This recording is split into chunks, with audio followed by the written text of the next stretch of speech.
آج ہمارے پاس HBR یعنی ہارورڈ بزنس ریویو کی ایک بڑی زبردست کتاب ہے، نام ہے ریزیلینس، اور یہ ایک ایسے سوال پر بات کرتی ہے جو ہم سب کبھی نہ کبھی خود سے پوچھتے ہیں۔ آخر کچھ لوگ ایسے کیوں ہوتے ہیں جو زندگی کی بڑی سے بڑی مشکل، کسی ناکامی یا صدمے کے بعد نہ صرف سنبھل جاتے ہیں بلکہ پہلے سے بھی زیادہ مضبوط ہو کر سامنے آتے ہیں، جبکہ کچھ لوگ انہی حالات میں بالکل بکھر کر رہ جاتے ہیں؟ اور یہ سوال آج کی دنیا میں جہاں ہر چیز اتنی تیزی سے بدل رہی ہے، پہلے سے کہیں زیادہ اہم ہو گیا ہے۔ کتاب کا ایک بہت ہی بنیادی خیال یہ ہے کہ اکثر کسی شخص کی کامیابی کا انحصار اس کی ڈگریوں یا تجربے سے بھی زیادہ اس کی لچک یعنی ریزیلینس پر ہوتا ہے۔ یہ وہ اندرونی طاقت ہے جو آپ کو گر کر دوبارہ اٹھنے میں مدد دیتی ہے، اور یہ صرف CEOs یا بڑے لیڈرز کی بات نہیں، یہ ہم سب کی زندگی کی حقیقت ہے۔ بالکل۔ تو آج ہم یہی کھوجنے کی کوشش کریں گے کہ اس کتاب کے مطابق یہ لچک آخر ہے کیا؟ یہ کوئی پیدائشی خوبی ہے یا اسے سیکھا جا سکتا ہے؟ اور اگر اسے سیکھا جا سکتا ہے تو کیسے؟ خاص طور پہ جب کیریئر میں کوئی بڑا دھچکا لگے تو واپسی کا راستہ کیا ہوتا ہے؟ چلیں اس دلچسپ موضوع کی گہرائی میں اترتے ہیں۔ اچھا، تو کتاب کا جو پہلا حصہ ہے وہ ڈائن کاٹو کے ایک مضمون پر ہے، اور وہ کہتی ہیں کہ ریزیلینٹ لوگوں اور اداروں میں بھی 3 چیزیں کامن ہوتی ہیں۔ پہلی چیز ہے حقیقت کا ڈٹ کر سامنا کرنا۔ اب یہ سننے میں تو بڑی سیدھی سی بات لگتی ہے نا، لیکن اس کا اصل مطلب کیا ہے؟ نہیں، یہ اتنی سیدھی بات ہے نہیں۔ اس کا مطلب اس سے کہیں گہرا ہے جو ہم عام طور پر سمجھتے ہیں۔ ہم اکثر سوچتے ہیں کہ لچکدار ہونے کا مطلب ہے ہر حال میں پازیٹیو رہنا، آل از ویل کہتے رہنا، لیکن مصنفہ کہتی ہیں کہ یہ بالکل غلط ہے۔ وہ ویتنام جنگ کی قیدی ایڈمرل جم سٹاکڈیل کی ایک بہت ہی طاقتور مثال دیتی ہیں۔ ان سے کسی نے پوچھا کہ جنگی قید کے کیمپوں میں کون لوگ تھے جو زندہ نہیں بچ پائے۔ ان کا جواب حیران کن تھا۔ انہوں نے کہا، امید پرست۔ ایک منٹ امید پرست؟ یہ تو الٹی بات لگ رہی ہے۔ ہم تو بچپن سے سنتے آئے ہیں کہ امید پر دنیا قائم ہے۔ بالکل، اور یہی اس میں چھپا ہوا سبق ہے۔ سٹاکڈیل کا مطلب اندھی امید رکھنے والے لوگ تھے۔ وہ لوگ جو ہر وقت کہتے تھے فکر مت کرو، ہم کرسمس تک یہاں سے نکل جائیں گے۔ اچھا، مطلب وہ جو کہتے تھے کہ بس کل سب ٹھیک ہو جائے گا۔ بالکل وہی۔ جب کرسمس گزر جاتا تو وہ کہتے کوئی بات نہیں، ہم ایسٹر تک ضرور آزاد ہو جائیں گے، اور پھر جب ایسٹر بھی گزر جاتا تو بار بار امید ٹوٹنے کا صدمہ ان کے لیے ناقابل برداشت ہو جاتا اور وہ ہمت ہار کر مر جاتے۔ سٹاکڈیل کے مطابق جو لوگ زندہ بچے وہ حقیقت پسند تھے۔ وہ صورتحال کی سنگینی کو پوری طرح تسلیم کرتے تھے۔ وہ کہتے تھے حالات بہت خراب ہیں اور شاید ہم یہاں لمبے عرصے تک پھنسے رہیں گے، لیکن اس تلخ حقیقت کو قبول کرنے کے ساتھ ساتھ انہیں یہ اٹل یقین بھی تھا کہ آخر کار ہم یہاں سے نکلیں گے ضرور۔ اسی توازن کو سٹاکڈیل پیراڈاکس کہتے ہیں۔ واہ، یہ بات تو واقعی سوچنے پر مجبور کرتی ہے۔ مطلب صرف سب ٹھیک ہو جائے گا کہنا کافی نہیں، بلکہ یہ کہنا کہ حالات بہت خراب ہیں لیکن میں ان سے نکلنے کا راستہ ڈھونڈ لوں گا زیادہ طاقتور ہے۔ اس کی کوئی کاروباری مثال ہے کتاب میں؟ بہترین مثال مورگن سٹینلے کی ہے، جو 9/11 سے پہلے ورلڈ ٹریڈ سینٹر کا سب سے بڑا کرایہ دار تھا۔ 1993 میں جب پہلی بار ورلڈ ٹریڈ سینٹر پر بم دھماکہ ہوا تو کمپنی کی لیڈرشپ نے اس تلخ حقیقت کو قبول کیا کہ وہ ایک بڑے دہشت گرد حملے کا نشانہ بن سکتے ہیں۔ وہ اس خیال کو نظر انداز بھی کر سکتے تھے، لیکن انہوں نے ایسا نہیں کیا۔ اور اس حقیقت پسندی کا پھر نتیجہ کیا نکلا؟ نتیجہ یہ نکلا کہ ان کے سیکیورٹی چیف رک ریسکورلا نے تمام ملازمین کے لیے ایمرجنسی ڈرلز کو لازمی اور انتہائی سنجیدہ بنا دیا۔ لوگ مذاق اڑاتے تھے لیکن وہ باز نہیں آئے۔ جب 11 سپٹمبر 2001 کو پہلا جہاز نارتھ ٹاور سے ٹکرایا تو ریسکورلا نے فوراً اپنے دفاتر خالی کروانا شروع کر دیے۔ جب 15 منٹ بعد دوسرا جہاز ان کے اپنے ساؤتھ ٹاور سے ٹکرایا تب تک ان کے تقریباً 2700 ملازم عمارت سے نکل چکے تھے۔ اس ایک فیصلے کی وجہ سے، یعنی تلخ حقیقت کو تسلیم کرنے کی وجہ سے، ان کے صرف 7 لوگ جاں بحق ہوئے۔ ناقابل یقین۔ تو پہلا ستون ہوا حقیقت کو قبول کرنا، لیکن صرف حقیقت کو مان لینا تو بہت مایوس کن بھی ہو سکتا ہے، خاص طور پر اگر حقیقت بہت تلخ ہو۔ اس سے نمٹنے کے لیے یقیناً کسی اندرونی طاقت کی ضرورت ہوتی ہوگی، اور شاید یہیں پر دوسری خصوصیت کا کردار آتا ہے۔ بالکل، دوسری خصوصیت ہے مشکل وقت میں معنی تلاش کرنا۔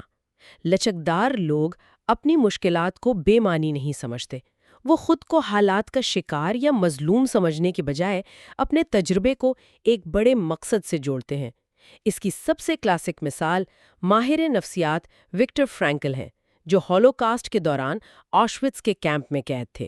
انہوں نے وہاں کی ناقابل بیان اذیتوں کو اس طرح برداشت کیا کہ وہ اپنے ذہن میں یہ تصور کرتے تھے کہ جنگ ختم ہونے کے بعد وہ یونیورسٹی میں انہی اذیتوں کی نفسیات پر لیکچر دے رہے ہیں۔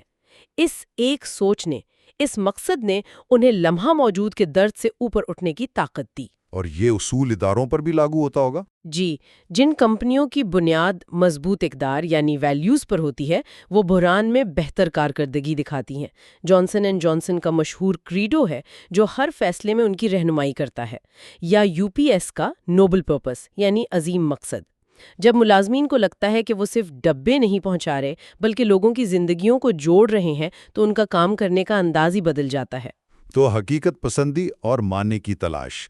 اور تیسری خصوصیت کیا ہے؟ کتاب میں ایک بڑا دلچسپ فرانسیسی لفظ استعمال ہوا ہے، بریکولاج۔ بریکولاج، جس کا سادہ مطلب ہے جگاڑ لگانا یا موجودہ وسائل سے کام چلانے کا فن۔ یہ ایک طرح کی تخلیقی صلاحیت ہے کہ جب آپ کے پاس بہترین اوزار یا وسائل نہ ہوں تو جو کچھ بھی میسر ہے اسی کو استعمال کر کے مسئلہ حل کر لیا جائے۔ لچکدار لوگ اور ادارے پرفیکٹ حل کا انتظار نہیں کرتے، وہ کام شروع کر دیتے ہیں۔ اچھا، یہ یو پی ایس والی مثال تو کارپوریٹ لیول کی ہے۔ کیا یہ اصول ایک عام آدمی کی زندگی میں بھی لاگو ہوتا ہے؟ مثلاً کیا گھر میں کسی ٹوٹی ہوئی چیز کو نئے طریقے سے استعمال کرنا بھی بریکولاج کہلائے گا؟ بالکل، یہی تو اس کا کمال ہے۔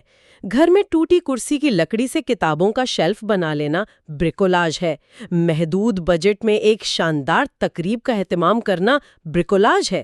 یو پی ایس کی مثال اس لیے دی گئی کہ انہوں نے اسے اپنی کمپنی کے کلچر کا حصہ بنا لیا ہے۔ ان کے ڈرائیوروں کو اختیار ہے کہ وہ موقع پر فیصلے کریں، ہیڈ کوارٹر سے اجازت کا انتظار نہ کریں۔ 1992 میں جب سمندری طوفان اینڈریو نے فلوریڈا میں تباہی مچائی تھی تو یو پی ایس طوفان کے صرف ایک دن بعد وہاں پارسل پہنچا رہا تھا، کیونکہ ان کے لوگوں نے مقامی سطح پر خود ہی راستے اور حل نکال لیے تھے۔ زبردست۔ تو یہ 3 ستون ہیں: حقیقت کو دیکھنا، اس میں معنی تلاش کرنا، اور اسی سے کام چلانا۔ لیکن یہ سب جاننا ایک بات ہے اور کرنا دوسری۔ سوال یہ ہے کہ یہ لچک پیدا کیسے کی جائے؟ کتاب کے اگلے حصے میں ڈینیل گولمن اسی پر بات کرتے ہیں۔ گولمن کا کہنا ہے کہ جب ان شدید غصے، خوف یا تناؤ میں ہوتے ہیں تو ہمارے دماغ کا ایک قدیم حصہ جسے ایمگڈالا کہتے ہیں، ہمارے سوچنے سمجھنے والے حصے پر حاوی ہو جاتا ہے۔ اسے ایمگڈالا ہائی جیک کہتے ہیں۔ یہ وہی لمحہ ہوتا ہے جب ہم کچھ ایسا کہے یا کر جاتے ہیں جس پر بعد میں افسوس ہوتا ہے۔ لچک کا تعلق اس بات سے ہے کہ آپ اس ہائی جیک کی کیفیت سے کتنی جلدی باہر نکلتے ہیں۔ کچھ لوگ گھنٹوں یا دنوں تک اسی غصے یا پریشانی میں رہتے ہیں، جبکہ لچکدار لوگ چند منٹوں میں خود کو سنبھال لیتے ہیں۔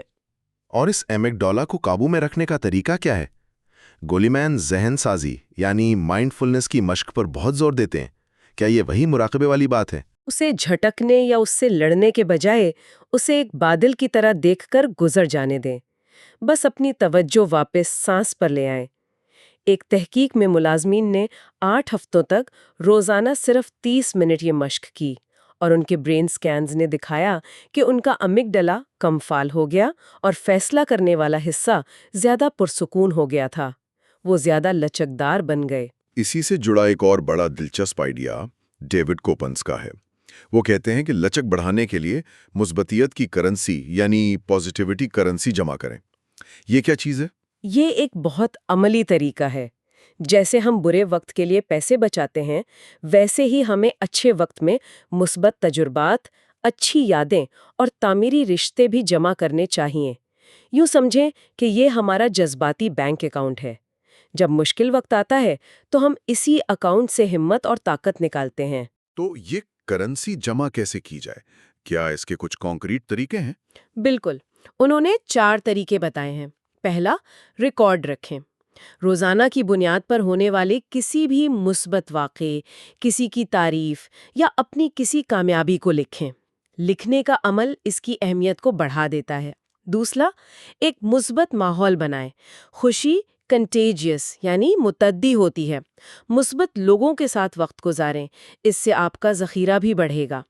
تیسرا، پورٹ فولیو اپروچ اپنائیں۔ اپنی ساری جذباتی انویسٹمنٹ صرف کام میں نہ لگا دیں۔ خاندان، دوست، صحت، مشاغل، ان سب میں بھی مثبت کرنسی جمع کریں تاکہ اگر کام میں کوئی مسئلہ آئے تو آپ دیوالیہ نہ ہو جائیں۔ اور چوتھا؟ چوتھا ہے باقاعدگی سے جائزہ لیں۔ جیسے ایک کمپنی اپنی بیلنس شیٹ دیکھتی ہے، ویسے ہی وقتاً فوقتاً اپنی لکھی ہوئی مثبت باتوں کو پڑھیں۔ یہ آپ کو یاد دلاتا ہے کہ آپ کے پاس کتنا کچھ ہے۔ یہ مشکل وقت میں ایک لائف لائن کا کام کرتا ہے۔ یہ سب تو ہوئی تیاری کی بات، لیکن لچک کا اصل امتحان تو تب ہوتا ہے جب کیریئر میں کوئی بڑی ناکامی ہو جائے، نوکری سے نکال دیا جائے، کوئی بڑا پروجیکٹ فیل ہو جائے یا ساخت پر کوئی دھبا لگ جائے۔ کتاب کا اگلا حصہ اسی بارے میں ہے اور مصنفین اسے ہیرو کا سفر یعنی ہیروز جرنی کہتے ہیں۔ یہ ایک بہت طاقتور فریم ورک ہے۔ وہ کہتی ہیں کہ تاریخ کے عظیم لیڈرز کی کہانیاں دیکھیں، ان میں سے کوئی بھی سیدھی لکیر میں کامیاب نہیں ہوا۔ وہ سب بڑی آزمائشوں، ناکامیوں اور جلاوطنی جیسے حالات سے گزرے۔ یہ ناکامی ان کے سفر کا خاتمہ نہیں بلکہ ایک اہم موڑ تھی۔ اس سفر میں کچھ قدم بہت اہم ہیں۔ پہلا ہے یہ فیصلہ کرنا کہ مقابلہ کیسے کرنا ہے۔ یہ فیصلہ کرنا تو بہت مشکل ہوگا ہے۔ انہیں ایک زمانے میں سٹی گروپ سے نکال دیا گیا تھا۔ وہ چاہتے تو لڑ سکتے تھے، میڈیا میں جا سکتے تھے، لیکن انہوں نے خاموشی سے پیچھے ہٹنے کا فیصلہ کیا۔ انہوں نے وہ وقت خود پر غور کرنے، اپنی فیملی کے ساتھ گزارنے اور یہ سوچنے میں لگایا کہ ان سے کیا غلطی ہوئی۔ پھر وہ بینک ون کے سی ای او بنے اور ایسی شاندار واپسی کی کہ سب دیکھتے رہ گئے۔ لیکن کبھی کبھی لڑنا ضروری ہوتا ہے، خاص طور پر جب آپ کی عزت نفس اور ساکھ پر حملہ ہو۔ جیسے اسرائیل کے سابق وزیر اعظم ایریل شرون پر جب ٹائم میگزین نے ایک جھوٹا الزام لگایا تو انہوں نے عدالت میں مقدمہ کیا اور جیت کر اپنی ساکھ بحال کی۔ ٹھیک ہے، فیصلہ کرنے کے بعد اگلا قدم کیا ہے؟ اگلا قدم ہے دوسروں کو اپنی جنگ میں شامل کرنا۔ لیکن یہاں ایک بہت ہی غیر متوقع بات سامنے آتی ہے۔ تحقیق بتاتی ہے کہ نوکری کھونے کے بعد نئی نوکری تلاش کرنے میں آپ کے قریبی دوستوں سے زیادہ آپ کے دور کے جاننے والے یعنی اکوینٹنسز زیادہ مددگار ثابت ہوتے ہیں۔ یہ تو بڑی عجیب بات ہے۔ آپ تو سوچیں گے کہ آپ کے بہترین دوست ہی آپ کی سب سے زیادہ مدد کریں گے۔ ہم بھی یہی سوچتے ہیں، لیکن مسئلہ یہ ہے کہ آپ کے قریبی دوست اکثر اسی سوشل سرکل اور انڈسٹری میں ہوتے ہیں جس میں آپ ہوتے ہیں۔ ان کے پاس وہی معلومات ہوتی ہیں جو آپ کے پاس ہیں، جبکہ دور کے جاننے والے جیسے کسی پرانی نوکری کا کولیگ یا کسی دوست کا دوست، ان کے نیٹ ورکس بالکل مختلف ہوتے ہیں۔ وہ آپ کو ایسے مواقع اور لوگوں سے متعارف کروا سکتے ہیں جن تک آپ کی کبھی رسائی نہ ہوتی۔ بہت اہم نکتہ ہے۔ پھر آتا ہے اپنی کہانی کو کنٹرول کرنا۔ کتاب اسے ہیرو کا درجہ دوبارہ حاصل کرنا کہتی ہے۔ اس کی مثال مارتھا اسٹیورٹ کی دی گئی ہے۔ جی، جب مارتھا اسٹیورٹ پر انسائیڈر ٹریڈنگ کے الزامات لگے تو ان کی پوری سلطنت داؤ پر لگ گئی۔ انہوں نے چپ رہنے کے بجائے عوام کی عدالت میں اپنا مقدمہ لڑا، اخباروں میں پورے صفحے کے اشتہار دیے، ایک ویب سائٹ بنائی اور لوگوں کو اپنی کہانی سنائی۔ انہوں نے بیانیے کو کنٹرول کیا اور خود کو ایک ایسی کامیاب خاتون کے طور پر پیش کیا جسے طاقتور مرد گرانا چاہتے ہیں۔ اس حکمت عملی نے ان کی عوامی مقبولیت کو بچانے میں بہت مدد کی۔ اور آخر میں صرف باتوں سے کام نہیں چلتا، آپ کو اپنی صلاحیت دوبارہ ثابت کرنی پڑتی ہے۔ بالکل، اسے کہتے ہیں پروو یور میٹل۔ مکی ڈریکسلر کی مثال ہے، جنہیں گیپ کا رخ نیچے جانے پر وہاں سے نکال دیا گیا تھا۔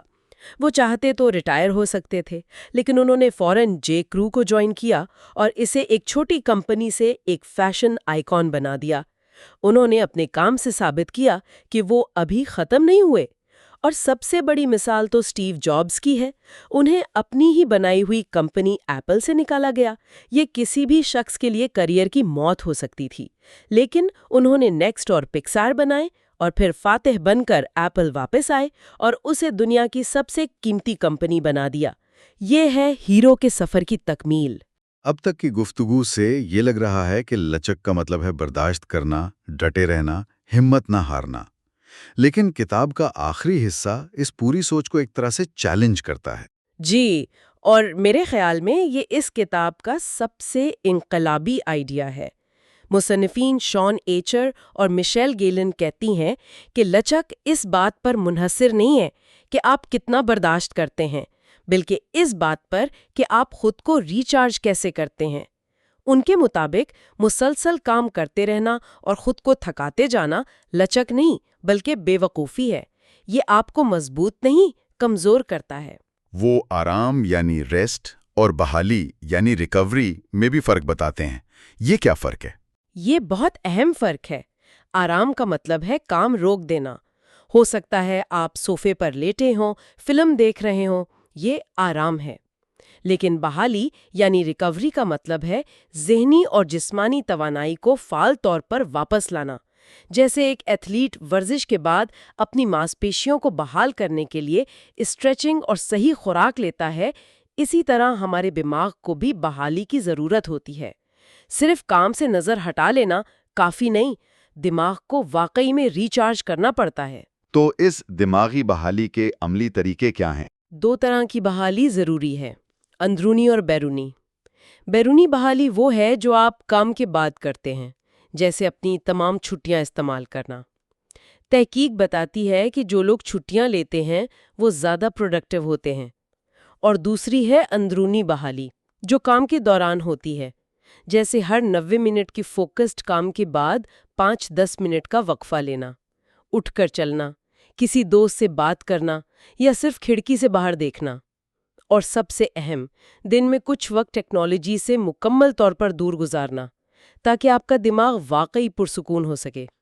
تو آج کی اس گفتگو کو سمیٹیں تو یہ بات سامنے آتی ہے کہ لچک کوئی جادوئی طاقت نہیں جو کچھ لوگوں میں ہوتی ہے اور کچھ میں نہیں۔ یہ ایک ہنر ہے، بلکہ پٹھوں کی طرح ہے جسے ورزش سے مضبوط کیا جا سکتا ہے۔ بالکل، اور اس ورزش کے 3 حصے ہیں: بنیاد یعنی حقیقت پسندی، معنی کی تلاش اور جگاڑ لگانے کی صلاحیت۔ پھر اس کو مضبوط کرنے کے طریقے جیسے مائنڈ فلنس اور مثبت کرنسی جمع کرنا۔ اور سب سے اہم بات یہ سمجھنا کہ لچک کا مطلب خود کو توڑنا نہیں، بلکہ حکمت عملی کے ساتھ خود کو جوڑنا اور بحال کرنا ہے، تاکہ آپ لمبی ریس دوڑ سکیں۔ اور اس گفتگو کے آخر میں ایک سوال میں سننے والوں کے لیے چھوڑنا چاہوں گا۔ کیا ہم اپنی زندگیوں میں لچک کے بارے میں صرف تب سوچتے ہیں جب کوئی بحران سر پر آ جاتا ہے؟ یا کیا ہم اپنے کام کرنے اور جینے کے انداز کو اس طرح بدل سکتے ہیں کہ بحالی اور خود کو ریچارج کرنا ہماری روزمرہ کی عادت بن جائے، اس سے پہلے کہ ہمیں اس کی شدید ضرورت پڑے؟